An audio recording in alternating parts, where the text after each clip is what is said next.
யாரால் நிற்கக்கூடும்? அல்லேலூயா. வேதம் சொல்லுகிறது, உன்னதமான சிங்காசனத்தில் வீற்றிருக்கிற அந்த பரிசுத்த தேவனுக்கு முன்பாக நிற்க முடியாத, அவருடைய பரிசுத்தத்தின் மகிமைக்கு முன்பாக நிற்க முடியாம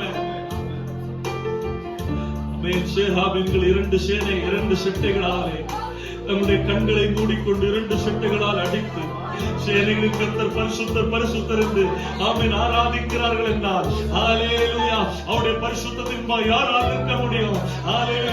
சொல்லுங்க ஹல்லேலூயா. தூயரே தூயரே சர்வ வல்லவர் நீ